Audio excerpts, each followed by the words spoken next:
കിച്ചണിലേക്ക് സ്വാഗതം. ഇന്ന് ഞാൻ ഇവിടെ ഉണ്ടാക്കാൻ പോകുന്നത് കോക്കനട്ട് റൈസ് ആണ്. അതിന് വേണ്ട ഇൻഗ്രീഡിയൻസ് എന്തൊക്കെയാന്ന് നോക്കുക. മട്ടരി ഒരു 2 ഗ്ലാസ് എടുത്തിട്ടുണ്ട്.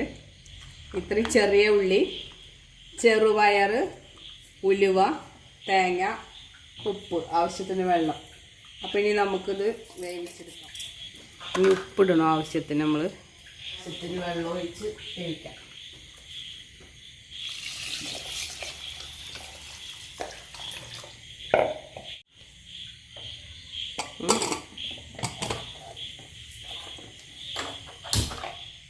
കോക്കനട്ട് റൈസ് ഇവിടെ റെഡി ആയിട്ടുണ്ട്. നമുക്കിനി വേറെ പാത്രത്തിലേക്ക് ഒഴിക്കാം.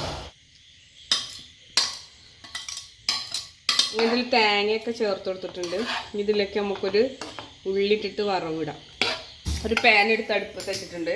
അതിൽ ഇച്ചിരി എണ്ണ ഉണ്ട്, കുറച്ചും കൂടെ ഒഴിച്ചു കൊടുക്കുകയാണ്. എണ്ണ വേസ്റ്റ് ആക്കണ്ടല്ലോ. ഇതിലേക്ക് ഉള്ളിട്ട് കൊടുക്കാം.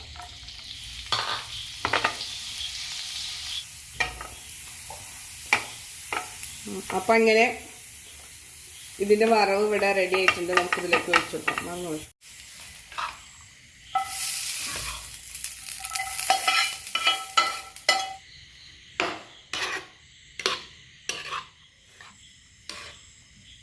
അങ്ങനെ ഇവിടെ കോക്കനട്ട് റൈസ് റെഡി ആയിട്ടുണ്ട്. എല്ലാവരും ഇത് ട്രൈ ചെയ്ത് നോക്കണം. നല്ല ടേസ്റ്റിയാണ്. ഇതിൻ്റെ കൂടെ ചിക്കനോ ബീഫോ എന്ത് വേണമെങ്കിലും കൂട്ടാം. ഞങ്ങളുടെ ചാനൽ സപ്പോർട്ട് ചെയ്യണം, ഞങ്ങളെ സബ്സ്ക്രൈബ് ചെയ്യണം, എന്നും കൂടെ നിൽക്കണം. ഇനി വേറൊരു വീഡിയോ ആയിട്ട് കാണാം.